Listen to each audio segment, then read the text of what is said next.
अच्छा, आपको एक चीज का और इल्म नहीं है, सुकरात ने जहर का प्याला क्यों पिया? क्यों पिया?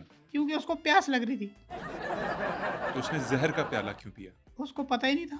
अरे उसको बताया गया था कि इसमें जहर है, फिर उसने क्यों पिया? देखिए, इसमें ये है कि उसको पता था, लेकिन जिस तरह हमारे बड़े बूढ़े कहते हैं ना, चाचा कहते हैं, वालिदैन कहते हैं कि बेटा चॉकलेट मत खाओ, इसमें जो है दांतों में कीड़ा हो जाएगा, कोल्ड ड्रिंक ना पियो, गुर्दे ख़राब हो जाएंगे। इसी तरह हमारे मुल्क पाकिस्तान के एक बहुत बड़े नेफ्रोलॉजिस्ट हैं, अदीब रिजवी साहब, अल्लाह उन्हें हयाती दे, उन्हें सेहत दे। वो कहते हैं कि यार सॉफ्ट ड्रिंक वगैरह ये आपके गुर्दों के लिए जहर है, यानी कि कोई चीज़ हमें मना करता है ना बड़ा बूढ़ा ये नहीं पीनी, तो हम फिर भी वो पी लेते हैं। इसी तरह सुकरात ने, उसके चाचा ने उसको मना किया था। वो यही समझ रहा था कि चाचा तो ऐसे ही लगा हुआ है, वो उसने पी लिया। और वो मर गया। हाँ, तो ये है जो मेरी रिसर्च और मेरी जो पढ़ाई है इस हवाले से जो मैंने सीखा है, उसके मुताबिक मैंने आपको बता दिया है कि ये नुकसानात हो सकते हैं। 2-3 मिनट रह गए हैं मेरे पास। आपका मेटाबॉलिज्म ठीक नहीं है, आप डॉक्टर को चेक करें। सर मेरे कहने का मतलब था कि मेरे प्रोग्राम में सिर्फ 2-3 मिनट का टाइम बचा है। मैं एक सवाल आपसे पूछ लेता हूँ, मुझे पता है कि वो आपकी औकात से ज़रा बड़ा सवाल है। एक मिनट, अपने अपने ना तमीज़ के दामन ना छोड़ें आप। तमीज़ के दायरे में रह के बात करें। मैं तुम्हारे बाप का नौकर नहीं हूँ यहाँ पे जो अपनी चीज़ें छोड़ के आया हूँ। पागल समझाया क्या मुझे? बैठ जाएँ आप हाँ, नीचे। हाथ नीचे करें। बदमाशी नहीं करना। बदमाशी अगर आपको आती है मुझे भी आती है। ये क्या निकाल रहे हैं आप? शर्ट अंदर कर रहा हूँ मैं। तमीज़ से बात करें। अच्छा, आई एम सॉरी, मैं आपसे एक सवाल पूछता हूँ। मेरे कहने का मतलब ये था नहीं कि यार, वो मैं नहीं, आपके बाप का नौकर थोड़ी हूँ अच्छा, कि आप आई मुझे एम महीने सॉरी, की आई एम मंथली सॉरी पे करते प्रोफेसर हो। साहब, प्रोफेसर साहब, आई एम सॉरी, मैं सिर्फ ये अबे पूछना। भाड़ में गया ऐसा प्रोफेसर। मैं ये शोभा ही छोड़ दूंगा। इस मुल्क में प्रोफेसरी करना जो है ना वो गलत काम है। इससे अच्छा था मैं 2 नंबर काम कर लेता, मैं चरस बेच लेता, हेरोइन सप्लाई कर लेता।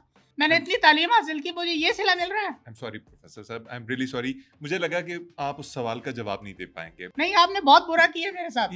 अब क्या कर रहे हैं आप? शर्ट बाहर निकाल रहा हूँ। बहुत प्रोफेसर गलत साहब, किया आप आपने। शर्ट अंदर कर रहे हैं, बाहर कर रहे हैं, आप पता नहीं क्या बातें कर रहे हैं। मैं सिर्फ सवाल ये पूछना चाह रहा था। देखें, जब तक हम अपने उस्ताद की इज्जत नहीं करेंगे, हम मुआशरे में आगे नहीं बढ़ सकते, ये मुल्क आगे नहीं बढ़ सकता। आप मेरे उस्ताद नहीं हैं। ओ भाई, मैं अपनी बात नहीं कर रहा, मैं तो जेनेरिक बात कर रहा हूँ। अच्छा प्रोफेसर नहीं, साहब, गलत बात है ना यार, तमीज के दायरे में चीजें अच्छा होती प्रोफेसर साहब, मैं आपसे नया सवाल पूछना चाहता हूँ। हैं। तो बाकी सारे आपने पुराने पूछ लिए मुझसे। मेरा कहने का मतलब है कि प्रोग्राम में नया सवाल पूछना चाहता हूँ। वोल्केनोज जो हैं, वोल्केनोज, आतिशफशां, ये क्यों आतिश फिशा पता है मुझे, इंग्लिश आती है, मुझे उर्दू भी आती है, मुझे इलैबोरेट ना करें। वोल्केनोज क्यों फटते हैं? क्यों फटते हैं वोल्केनोज? इसका जवाब दें मुझे अब। ये इतना सा पिद्दू सा सवाल करने के लिए आपने इतना तामझाम किया है। आप मुझे फोन पे ही पूछ लेते, मैं आपको जवाब दे देता। देखिए, इस हवाले से एक रिसर्च है, जापान में एक बहुत बड़े एस्ट्रोनॉट हैं, तकरीबन 8 फुट लंबे हैं। उनकी एक रिसर्च है, उनका नाम है यशिरोमोती ओशिमी होनी, ये उनका नाम है। और उन्होंने एक रिसर्च की है। वो कहते हैं बकौल उनकी रिसर्च के कि जो पहाड़ होते हैं ना, ये कीले हैं ज़मीन की। जमीन की कीलें हैं कीले पहाड़। हैं। अच्छा, लेकिन वो तो उनकी रिसर्च हो गई। मेरी रिसर्च के मुताबिक इन कीलों के जो ऊपर वॉल्केनो है ना, ये मेरी अपनी पर्सनल रिसर्च है, मेरे मुताबिक ये वॉल्केनो वो मुहासे हैं जिन पे कोई लेपा पोती नहीं होती। अब इसको बंद करने के लिए ये ना हो, बेसन नहीं लगा सकते, बेसन लगाएंगे सेट हो जाएगा। लेकिन अब बात सवाल यहाँ पे ये पैदा होता है, इतना सारा बेसन लाए कौन? बेसन अगर आपने वॉल्केनो पे लगा दिया तो फिर रमज़ान में पकौड़े कौन बनाएगा? अगर आपने सारा बेसन उस पे लगा दिया वॉल्केनो पे और वो फट गया, एक बड़ा पकौड़ा बना, वो खराब हो जाएगा, क्योंकि इतना बड़ा पकौड़ा एक साथ नहीं खा सकते, कितना खाएंगे?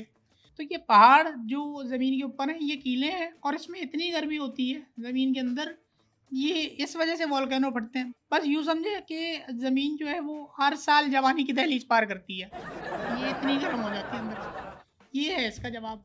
अब बताएं मुझे, किसी का बाप ये जवाब नहीं दे सकता जो मैंने तफसील के साथ आपको दिया। यार इतनी तफसील से फजूल बात ही की आपने। यार ये आपने बकवास किया, आप बदतमीजी की है, मैं आपको बता रहा हूँ, ये बदतमीजी आप ये क्या कर रहे हैं आप? मैं शर्ट अंदर कर रहा हूँ। आप अपने अपने जो है ना दायरे में रहें, आप मुझसे तमीज से बात करें। आप बहुत बदतमीजी कर रहे हैं। नेक्स्ट टाइम मैं आऊंगा ही नहीं, मैं यकीन से। नेक्स्ट टाइम मैं आपको बुलाऊंगा ही नहीं। नेक्स्ट टाइम आप ये दरवाजा पार नहीं कर सकते। किसी का बाप नहीं रोक सकता मुझे। मैं रोकूंगा आपको। अरे मुझे तो 100 काम और है, मैं तो थूकता भी नहीं आपके शो के ऊपर। तो क्यों बाहर आए में हैं? जाएं क्यों आप। आए हैं आप मेरे शो पे? आपने बुलाया मुझे तो मैं आया हूं आपने ना। लिखा है कि आप मेरे शो पे आना चाहते हैं, तो मैंने ठीक है, बुलाया। मैंने लिख दिया, आप नहीं बुलाते, जरूरी थोड़ी है। मतलब अरे जाए भाई, आप आपका शो भी बेकार, आपका कैमरामैन भी बेकार, आपके सारे बहुत इंतहा बदतमीज। अब तक आपने चाय भी नहीं दी, ये कप रखा हुआ है सामने, सारी जिंदगी आपने कोटा होटल से चाय पिया, आज पहली दफा अच्छी चाय मिल गई है तो पी लें। मोबिलाइल पड़ा हुआ है इसमें। मुझे ये बताएं कि क्या बेहुदा सवाल है। मेरे क्या हो मेरे गया, अल्लाह खैर करे, क्या मेरे रिसर्चर्स ने सवाल भी अब आपकी जहनियत के मुताबिक लिखना शुरू कर दिए हैं।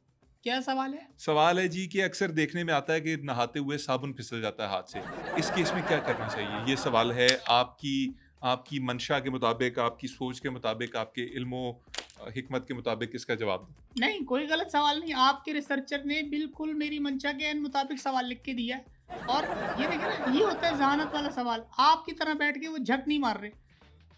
रिसर्चर बहुत शुक्रिया आपका ये सवाल पूछने का। देखें, इसके अंदर साबुन का बार बार गिरना ये यूनिवर्सल ट्रुथ है, एक ये होता है सबके साथ। इसके अंदर दो फैक्टर जो है वो कार फरमा है। कौन से 2 फैक्टर्स? एक तो है ग्रेविटी। पहले मैं उसकी तरफ बता दूं, ग्रेविटी जहाँ पे भी होगी वहाँ पे आप खड़े होके नहाओगे, ऐसा हो नहीं सकता साबुन ना गिरे। साबुन लाजमी गिरेगा जहाँ ग्रेविटी होगी। दूसरा? दूसरा ये कि जैसे आप किसी की नज़रों में गिर जाओ। क्या बोल रहे हैं यार? ये नहीं, मतलब मिसाल दे रहा हूँ ना, बहुत सारे लोग गिर जाते हैं नज़रों से। वो आपका या उस बंदे का कसूर नहीं होता जो नज़रों से गिर जाता है। उसके पीछे भी मेन कॉज ग्रेविटी होती है, क्योंकि वो खड़ा ही वहीं पे होता है जहाँ ग्रेविटी होती है और वो उसे गिरा देती है। तो ये हमें नहीं कहना चाहिए। एक और चीज़, जैसे मुल्क से लोग बाहर जाते हैं, ठीक है। ठीक है, मुल्क से लोग बाहर जाते हैं तो बाहर जाके स्लिप हो जाते हैं। उनमें कुदरती तौर पे, अब मैं आ रहा हूँ, एक तो ग्रेविटी हो गई, ये है केमिकल जो साबुन हम इस्तेमाल करते हैं, उसके अंदर हाईली स्लिपरी मवाद जो है वो केमिकल मौजूद होता है। इसमें है एक स्लिप्रोमाइसिन और एक स्लिप्रोराइजेशन। ये दो केमिकल बहुत ख़तरनाक किस्म के, ये आपको गिराते रहते हैं, स्लिप करवाते रहते हैं। तो वही लोग जो बाहर जाते हैं उनके अंदर ये केमिकल कुदरती तौर पे उनकी बॉडी में पाया जाता है। तो जैसे ही वो उस मुल्क पहुँचते हैं वहाँ स्लिप हो जाते हैं। ये एक रीज़न है इसका। अच्छा, अब आ जाएँ इसका, ये तो हो गए फैक्टर ग्रेविटी और केमिकल के जो साबुन के अंदर होता है। तो ये मिल के जो है ना, इसको स्लिप करते हैं और ग्रेविटी भी अपना उतना ही उसमें रोल हिस्सा प्ले करती डालती है और साबुन का केमिकल भी उतना ही हिस्सा डालता है। अब आप आ जाए चाँद के ऊपर, अगर आप नहा रहे हों और आपका साबुन स्लिप हो जाए। ब्रिटेन में इस पे इसका तोड़ निकाला था, एक ट्रिक निकाली थी। ये है ब्रिटेन में 1984 में माइकल एंजेलिनो फ्लोरेंसो, इन्होंने जो है वो एक ट्रिक निकाली थी। वो ट्रिक ऐसे ही काम की है कि उनका साबुन जो है वो गिरना बंद हो गया था। क्या ट्रिक थी वो? उन्होंने नहाना छोड़ दिया था। और फिर मैंने भी इसके बाद रिसर्च की, माइकल को पढ़ के मैंने एक इसकी अलग ट्रिक निकाली है और मेरा साबुन भी अब गिरना बंद हो गया है। आपकी ट्रिक क्या है? मैंने भी नहाना छोड़ दिया, सेम रूल फॉलो किया मैंने भी, मेरा साबुन भी नहीं गिरता। लेकिन इस वक्त जो हमें देख रहे हैं, आपके जो व्यूअर्स हैं, उनके लिए मैं मशवरा दूंगा कि अगर वो भी चाहते हैं कि उनका साबुन ना गिरे, तो वो भी नहाना छोड़ दें। नहीं, वो साबुन इस्तेमाल करना छोड़ दें। ये है इसका हल। अच्छा, फिर आप अगर चाँद पे नहाएं, चाँद पे अगर आप नहा रहे हैं और नहाते हुए चाँद पे अगर आपका साबुन स्लिप हो गया, और चाँद पे साबुन स्लिप होना बहुत ख़तरनाक होता है।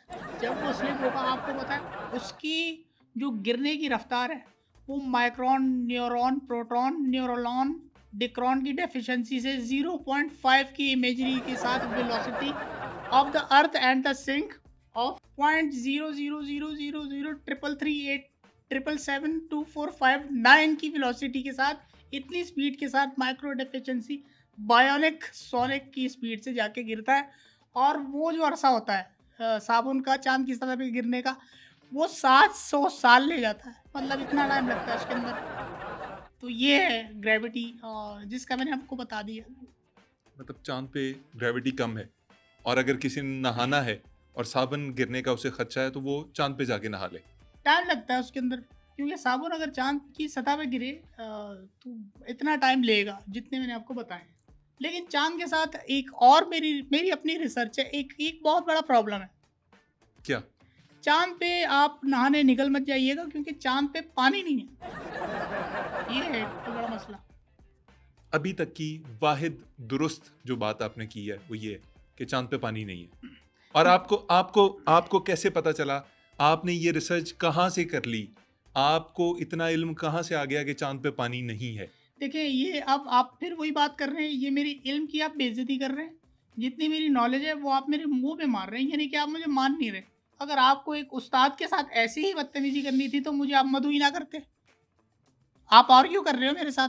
मैं सिर्फ आपसे ये पूछ रहा हूँ कि ये इल्म, ये इदराक आपको कैसे हुआ कि अच्छा, ये हल्का बन के सोफिस्टिकेटेड, आप ना ये सोफिस्टिकेटेड बनने की एक्टिंग मत करें। मैं सोफिस्टिकेटेड नहीं बन रहा, मैं आपसे सिर्फ ये पूछ रहा हूँ, आपने ये कैसे पता चलाया, ये रिसर्च कहाँ से पढ़ी कि चांद पे पानी नहीं है? आपको कैसे पता चला? वही क्वेटा होटल का अखबार जिसमें पराठा आया था। देखिए, तालीम जो है ना वो हासिल करनी चाहिए, और ये बहुत ज़रूरी है हमारी नौजवान नस्ल के लिए भी, जो देख रही है हमें। आपने अलजबरा देखा है? नहीं। मैंने भी नहीं देखा।